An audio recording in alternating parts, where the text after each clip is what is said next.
Sa Hunyo na raw masisimulan ang impeachment trial ng Senado kay Vice President Sara Duterte. Nagbitaw naman ng salita si Senadora Amy Marcos na lalabanan niya hanggang dulo ang pagpapatalsik kay VP Sara. Narito ang report ni Mean Los Baños.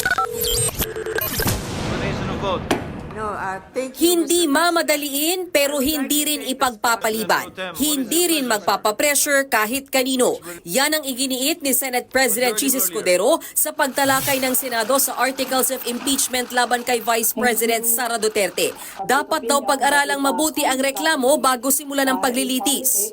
Hindi naman siguro makatarungan o tama na pagkatapos nilang upuan ito ng ilang buwan.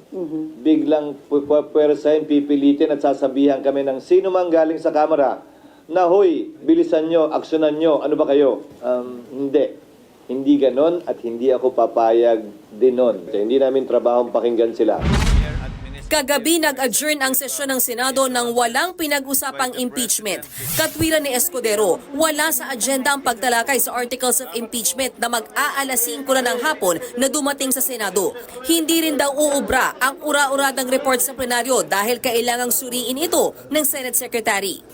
Tingin ni Escudero sa pagbabalik na ng sesyon sa June 2 ang pinakamaagang pwedeng mag-convene ng Senado bilang impeachment court. Pagkatapos na rin yan ang bilang Pilipino 2025.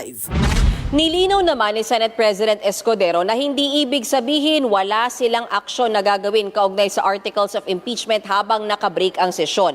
Pwede na raw kasing simulan na i-draft o hulmahin yung mga amyendang gagawin sa Rules of Impeachment. Para sa pagbubukas ng sesyon, aaprobahan na lamang ito. Maganda rin daw na makapaghanda ng husto ang mga senador na tatayong senator judge, lalo na yung mga hindi abogado. Para mag-convene ang impeachment court, kailangan may sesyon ang Senado. Para manumpa ang impeachment judges, kailangan may sesyon ang Senado. Sa mismong impeachment trial, pwede raw ipatawag si VP Sara at pwede rin siyang magboluntaryong pumunta. Abogado rin.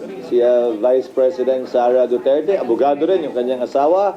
Even the Vice President herself can represent herself in addition to other lawyers. Pero ngayon pa lang si Senator Amy Marcos sinabi ng lalabanan ng impeachment hanggang sa dulo. Nakakahiya raw na sa dami ng problema ng bansa, destabilization at impeachment pa raw ba ang solusyon?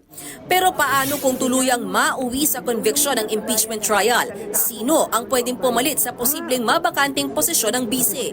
Pwedeng pumili si Pangulong Marcos ng kongresista o senador na ang edad ay 40 years old and above. Matapos niyang pumili bilang kanyang nominado, pagbobotohan yan by a majority vote ng magkabilang Kamara, House at Senate. Voting separately. Nagbabalita mula sa Frontline, Mean Los Baños, News 5.